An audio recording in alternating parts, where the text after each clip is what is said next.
Et bonjour les amis, alors une petite vidéo là, je suis bientôt arrivé chez des amis où j'arrive dans un village qui s'appelle Mirepesset, qui est à une quinzaine de kilomètres au nord de Narbonne. Et là je termine, il me reste 3-4-5 km et je suis presque arrivé et je termine à pied. Parce que le stop là ça aurait été compliqué, c'est vraiment une petite route pour arriver à leur village. Donc je suis parti ce matin de Cordes-sur-Ciel, où j'ai passé Albi, Castres, Mazamet, et puis j'arrive là un peu au-dessus de Narbonne. Alors si je fais cette vidéo parce que ça a été une journée vraiment très particulière au niveau du stop. J'ai vécu des choses assez surprenantes, très surprenantes même, et des synchronicités que j'ai jamais vécues d'une telle continuité dans la journée. Alors déjà pour mettre un peu de relief à la journée, c'est vrai que j'ai remarqué que depuis qu'on est entré dans le mois de septembre, le stop fonctionne un petit peu moins. Ce qui n'est pas vrai aujourd'hui, et je vais vous le raconter. Parce que hier, pour vous montrer un peu le parallèle, hier je suis parti de Figeac pour aller jusqu'à Cordes-sur-Ciel, où j'ai fait une vidéo, vous pouvez aller voir, sur ce beau village médiéval. Et j'avais 80 km à faire, et je les ai fait en 4h30, en 7 stops. Donc ce qui n'est pas génial, 4h30 pour 80 km, c'est pas génial. Donc la journée n'a pas été, au niveau stop, c'était pas top. Et pour vous faire la comparaison, c'est qu'aujourd'hui, donc je suis parti de Cordes-sur-Ciel pour arriver jusque là où je suis aujourd'hui, là à l'instant. J'avais 168 km exactement. Et je les ai fait en 5h30, en 6 stops. Vous voyez la comparaison. Et en plus, dans ces 5h30, j'ai perdu 3 quarts d'heure avec une petite histoire que je vais vous raconter à la fin, qui est assez comique. Et d'où entre autres le but de cette vidéo, où j'ai vécu une journée, alors au niveau du stop, ça s'est super bien passé, et je vais vous raconter les synchronicités que j'ai vécues avec tous ces stops, et surtout le dernier que je vais vous raconter à la fin, que je vous raconte, que vous allez voir ce qui s'est passé, est assez cocasse. Donc j'ai commencé la journée à Cordes en faisant du stop, 3 minutes, je suis pris par un gars qui me prend en combi. Un combi et c'est parti, c'est Thierry. Donc Thierry, je salue parce que maintenant on est devenus quelque part des amis. Ça a vraiment bien pris entre nous deux, une très belle rencontre. Donc Thierry, je sais que tu dois regarder la vidéo, tu m'as dit qu'il a pris la chaîne et tu vas la regarder, donc je te salue bien du fond du cœur et je sais qu'on se reverra. Donc avec Thierry, comme vous pouvez le voir, ça s'est super bien passé, c'est une belle rencontre. Il m'a amené au-delà d'Albi, donc ça m'a fait traverser Albi. Parce que comme je le dis, c'est toujours compliqué de passer des grosses villes, surtout si on vous lâche avant et que vous allez de l'autre côté, il faut tout traverser à pied. Donc là, il m'a déposé parfaitement à l'autre bout, donc ça m'a permis de continuer correctement le stop. Et donc Thierry est un ancien sapeur-pompier, on va dire en pré-retraite pour faire court. Et voilà, qui se déplace avec son combi, qui aime bien l'aventure, qui aime bien la montagne, tout ça, donc on a bien échangé, qui a trouvé super mon histoire de ce Tour de France, qui a trouvé ça génial, donc on a bien échangé. Et puis Thierry m'a invité à passer chez lui quand je repasserai par là, parce qu'il était du côté de Figeac, donc là j'en pars. Ça serait sûrement pour une autre fois, mais une chose est sûre, c'est que j'aimerais bien qu'on se revoie, donc il m'a invité chez lui, on a échangé nos coordonnées. Et si je passe par là, bien sûr, ça sera avec grand plaisir que je m'arrêterai et qu'on pourra faire plus ample connaissance, parce que là on a roulé une demi-heure, 35 minutes, mais comme quoi, il y a des fois, il y a des rencontres de cœur, il n'y a pas besoin de beaucoup de temps pour que ça prenne, quoi. Donc c'est une très belle rencontre. Et figurez-vous, alors j'en ai parlé dans une autre vidéo, où je mettrai peut-être le lien là, en haut à la fin. J'ai fait beaucoup de stops dans ma vie, j'en fais depuis l'âge de 17 ans. Et j'en ai fait beaucoup, j'en ai fait même à l'étranger, en Europe beaucoup, et même au Canada. Et m'est arrivé depuis que je suis parti sur ce voyage, pour une première fois, j'avais déjà vu des choses, j'ai vécu des choses après surprenantes. Pour la première fois, on m'a donné de l'argent. C'était du côté de Chartres, il y a un mois, Mustapha, qui avait été touché aussi par mon histoire, par mon périple, et qui m'avait donné 20 € en me disant « Tiens, pour continuer ton chemin, ça me fait plaisir. Voilà, ça me touche ce que tu fais, ça faut continuer. » Donc ça, c'était la première fois. Et bien figurez-vous que ça m'est encore arrivé aujourd'hui avec Thierry, qui lui aussi touché par mon histoire, par mon chemin, qui m'a donné lui aussi 20 € en me disant « Tiens, ça contribuera, fais-toi plaisir de ton chemin, pour continuer ton chemin. » Donc voilà, encore une fois, on m'a offert 20 €. Alors j'ai envie de dire, ça tombe bien, parce que je commençais à réfléchir à faire un appel aux dons, parce que j'ai mon jean qui est en train de me lâcher. J'ai dû mettre une une épingle à nourrice, il commence à y avoir un gros trou. Et c'est vrai que faire du stop avec un gros trou au jean, je préfère éviter. Donc j'ai mis là. Donc je pensais à commencer à faire un appel aux dons pour pouvoir me racheter un jean et pouvoir continuer mon chemin. Parce que j'ai que ce jean et un autre jean short qui lui aussi est en train de pas mal craquer, mais celui-là je le garde quand je me balade en tenue plus légère, quand je suis fixe. Donc voilà, c'est le petit clin d'œil que je voulais faire. Donc voilà là, cette première rencontre de cette journée exceptionnelle de stop où j'ai vécu des choses surprenantes. Pour ce premier stop. Donc Thierry, un de ces quatre, c'est sûr. Deuxième stop, c'est Priscilla, une petite jeune femme de 24-25 ans, très sympathique, qui m'a pris en stop avec son chien. Et elle, ce qui était sympa, c'est qu'elle revenait d'un voyage en Inde, elle a passé 4 mois en Inde. Et donc elle m'a raconté son voyage avec toutes les péripéties que peut vivre un voyage en Inde quand vous voyagez comme ça en sac à dos. Elle était avec sa copine, elles ont voyagé en sac à dos, donc elles ont vécu plein d'aventures. Elles m'ont dit qu'elles sont montées sur le toit d'un bus qui était complet, donc elle était sur les bagages au-dessus. Vous avez dû voir ces bus quand c'est rempli là de monde avec les bagages au-dessus. Elle était au-dessus des bagages et elle disait le gars conduisait comme un fou, parce qu'il paraît qu'en Inde ils conduisent comme des fous. Voilà, entre autres. Et donc 4 mois d'aventure. Donc elle m'a raconté, ça a été super sympa. Mais ça, j'avais beaucoup rencontré des gens qui me racontent leur voyage. Quand ils voient que moi je voyage, ils me racontent aussi leurs péripéties et c'est très, très sympa. Ça, c'était le deuxième stop. Vient le troisième, qui là est une nouveauté pour moi aussi. C'est que j'ai été pris par un chauffeur-livreur. Alors je ne sais pas pour ceux si vous ne faites jamais de stop, les chauffeurs-livreurs, moi je vais vous le dire, ils ne s'arrêtent jamais. Jusqu'à aujourd'hui, parce que ils sont pressés. Moi, quand je vois un camion de chauffeur-livreur arriver, UPS, tout ça, parfois je lève même pas le pouce parce que je sais qu'ils ne s'arrêteront pas. C'est comme les routiers, c'est comme aussi beaucoup les camping-cars ne s'arrêtent pas. J'ai jamais été pris par des camping-cars. Par des gars qui ont des combis, oui, mais pas des camping-cars, vous savez, les beaux camping-cars. Ça là, ils s'arrêtent jamais non plus. Pour l'instant, j'ai jamais été pris. Mais un jour, je changerai peut-être de discours parce que là, j'ai été pris aujourd'hui pour la première fois par un chauffeur-livreur. Donc, je ne pourrai plus dire que je n'ai jamais été pris par un chauffeur-livreur. Ça, c'était le troisième stop, donc une nouveauté. Arrive le quatrième, mais ça, le quatrième, je vais le garder par la fin. Parce que c'est tout particulier. Ça m'était jamais arrivé et je vous le raconterai à la fin parce que c'est très surprenant. Ça m'a bien fait rire et ça m'a rappelé ma jeunesse, vous comprendrez pourquoi. Donc je salue Johan et Dylan, parce que je sais qu'eux aussi, je leur ai raconté un peu mon parcours. Ils m'ont dit, ah t'as une chaîne, et hop, on va s'abonner. Ils se sont même abonnés à ma chaîne pendant qu'ils conduisaient. Il a dit, ah c'est top, on s'abonne. Donc Johan et Dylan, je vous salue, je sais que vous allez regarder la vidéo, on a passé un bon moment, ça m'a bien fait rire. Et comme je disais, ça m'a rappelé un peu ma jeunesse, et vous allez comprendre pourquoi à la fin. Et surtout, j'ai envie de dire, roulez sérieux maintenant, roulez sérieux. Et je parle au sens propre, hein, bien sûr. Donc ça, voilà. Le quatrième. Cinquième stop de la journée, là encore une grande nouveauté pour moi, parce que jusqu'alors, je disais toujours que les belles et grosses voitures ne s'arrêtaient jamais. Les grosses berlines allemandes, Porsche Cayenne, les Porsche, les grosses Audi, les grosses Mercedes, enfin toutes ces grosses voitures, jamais aucune ne s'est arrêtée. Donc des fois c'est pareil, je les vois arriver, je vois un Porsche Cayenne arriver, je lève pas la main la plupart du temps, ou mon papier qui indique ma direction. Et bien aujourd'hui, encore une grande nouveauté, c'est la journée vraiment très surprenante de stop de ce que j'ai vécu. Elle est royale celle-ci, c'est pour ça que je fais la vidéo. Donc aujourd'hui, pour la première fois, j'ai été pris par un gros 4x4 allemand, neuf. Alors c'était un Q6 ou un Q8 à Audi, pour ceux qui connaissent. Donc c'est vraiment un gros truc, hein, c'est un véhicule au moins à 50-60 000 euros. Et au volant, un patron. Donc voilà, c'était la grande nouveauté. J'ai été pris en stop par une berline allemande, grosse berline allemande, et par un patron. Donc on a bien échangé, il m'a expliqué son nouveau projet qu'il avait, d'ouvrir une usine au Maroc, plein de choses. Donc on a bien échangé, ça a été drôle.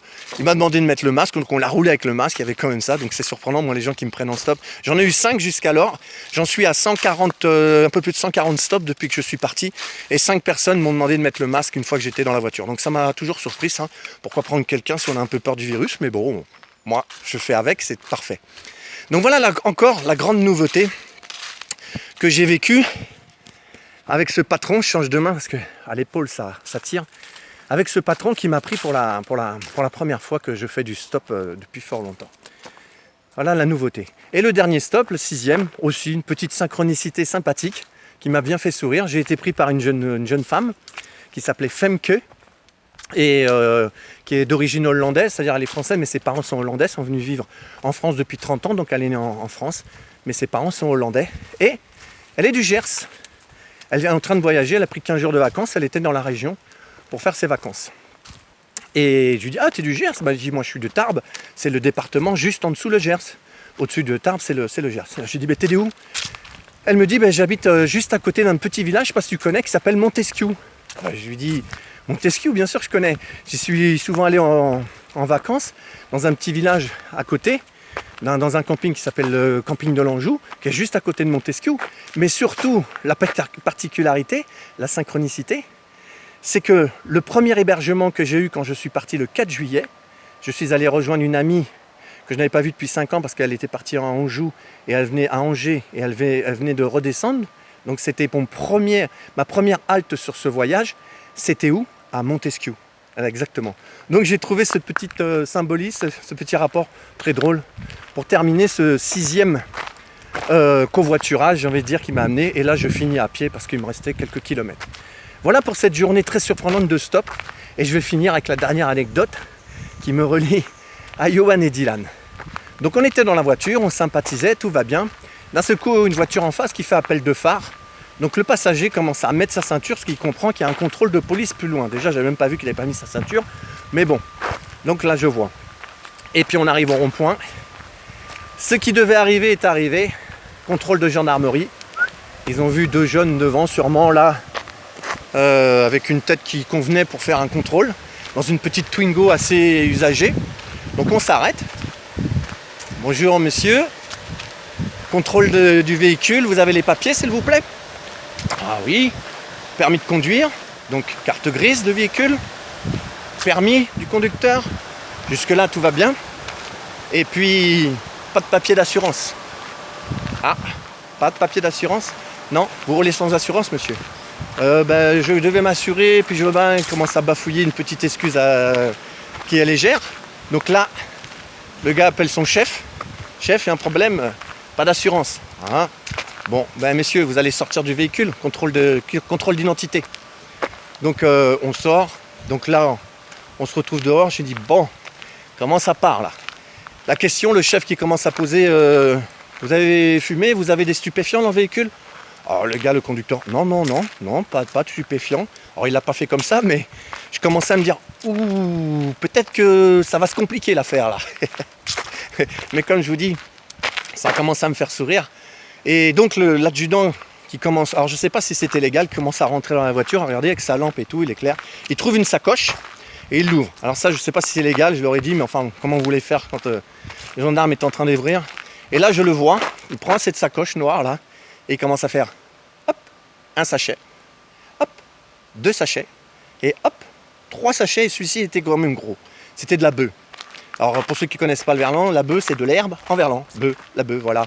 Donc j'ai fait, ah, ouais là ça commence à se corser. Parce que le 3e sachet commence à être gros, je me dis, ouh, peut-être que c'est pas simplement pour sa consommation. Parce que moi ça a commencé à me faire sourire, je dis, bon, alors là, les 2 autres gendarmes qui étaient un peu plus loin, qui commencent à arriver, ils sont appelés parce qu'ils se disent, bon, on est peut-être tombé sur des loulous là. Donc moi ça me fait rigoler parce que bon, moi j'étais clean dans l'affaire, mais les gendarmes, parce que là je me dis, connaissant, parce que pour ceux qui ne savent pas, moi j'ai grandi dans le 93, donc des contrôles de police j'en ai connu plus qu'il fallait. Et quand ça se passe comme ça, je me dis, là ils vont éplucher la voiture, quoi. Ils vont y passer, ils vont tout éplucher, ils vont tout ouvrir et tout. Et moi je vais avoir le droit, ça me faisait suer, ils vont me demander de sortir tout ce que j'ai dans mon sac à dos, parce qu'ils vont se dire, il a forcément quelque chose de caché, ou puisqu'il fait partie du voyage. Parce que le gars leur a dit, ah non mais monsieur il est juste en stop et tout ça. Je dis, mais peu importe, ils vont peut-être pas savoir croire ce que je me dis. Donc ça me faisait suer de devoir tout sortir. Bon, ça part comme ça. Mais ça m'a fait sourire parce que je me dis, ça m'a rappelé un peu ma jeunesse où j'ai connu pas mal de contrôles de police. Alors là, franchement, comme d'habitude, c'est la gendarmerie, ça s'est super bien passé, c'était courtois, il n'y a pas eu d'agressivité à quoi que ce soit, c'était toujours police, parce que j'en ai connu au quartier, quand vous êtes arrêté par la BAC, je peux vous dire que ça ne se passe pas de la même façon. Alors, tort ou pas tort, je ne sais pas, mais en tous les cas, ça ne donne pas envie d'être courtois lorsqu'on est arrêté, comme j'ai connu quand j'étais dans les quartiers, ce qui a toujours été dénoncé. C'est la petite parenthèse que c'est pour inviter, je pense que si les contrôles étaient plus moins musclé, comme on dit, souvent ça pourrait se passer mieux. Bon voilà, ça c'était la petite parenthèse. Ça m'a juste rapporté à ma jeunesse. Donc là, le policier commence à lui poser la question, vous avez fumé monsieur?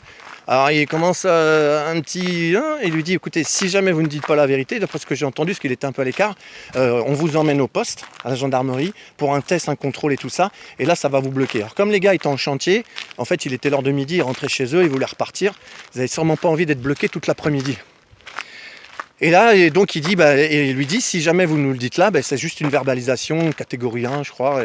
Alors il dit, oui j'ai fumé hier soir et tout ça. Bon. Et là, donc il part à le verbaliser. Et donc il a pris 200 € d'amende. Et confiscation, bien sûr, de tous ces biens qui devaient partir en fumée. Ça, c'est toujours comme ça que ça se passe. Donc voilà. Donc, mais ce qui s'est passé, c'est que le gendarme lui dit, monsieur, vous êtes donc sous effet de psychotrope, vous ne pouvez pas reprendre le véhicule, parce que c'est 72 heures. Quand ce que vous avez pris de fumée, il faut savoir que c'est 72 heures. Donc elle lui dit, vous ne pouvez pas reprendre la conduite du véhicule, vous êtes immobilisé. Et donc il demande à son ami, vous avez le permis pour pouvoir conduire? Et l'ami dit, non, j'ai pas le permis. Et il me demande à moi, alors, et vous avez le permis? Je lui dis, oui, j'ai le permis. Donc à ce moment-là, il me demande mon permis pour contrôler s'il est bien valide, ce qui est le cas. Et là, il dit, écoutez, c'est le seul moyen, il dit aux jeunes, à Johan, il dit le moyen que c'est monsieur conduise votre voiture pour vous ramener là où vous êtes, sinon le véhicule est immobilisé. Donc voilà, donc c'est ce qui s'est passé, c'est que je me suis retrouvé à devoir conduire le véhicule de ceux qui me conduisaient pour les ramener à Mazamet. On terminait, ils arrivaient à Mazamet. Voilà bon l'anecdote que j'avais jamais vécue. Mais attendez, c'est pas fini. Les gendarmes, une fois qu'ils ont verbalisé, donc ça nous a fait perdre bien 45 minutes. C'est pour ça qu'au début je disais les 5h30 que j'ai mis sont plus longs à cause de cet arrêt qui a été obligatoire. Et on reprend le véhicule, on part, donc les gendarmes nous laissent repartir sur le rond-point, on a été arrêtés. Et là, il y a le gars à côté, Johan, qui me fait « Ouf, on a eu chaud ». Et là je fais « Non ». Il me dit, alors j'ai dit « T'en as pas planqué dans le coffre ou dans la voiture ailleurs ?» Il me dit « Si, il y en a pas mal ». Oh, je fais waouh, heureusement. Alors là, franchement, par contre, c'est vrai que je n'ai pas compris pourquoi ils n'ont pas fouillé tout le véhicule, parce que ça, j'ai jamais vu. Et donc, s'ils avaient ouvert le coffre, a priori, il y avait aussi un peu plus.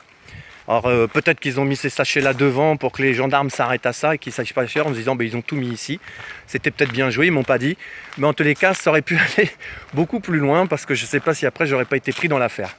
Donc voilà pour la grosse anecdote de la journée, ce que j'avais jamais vécu et qui m'a fait revivre, qui m'a fait bien sourire de me retrouver coincé, encadré par des gendarmes à devoir se justifier.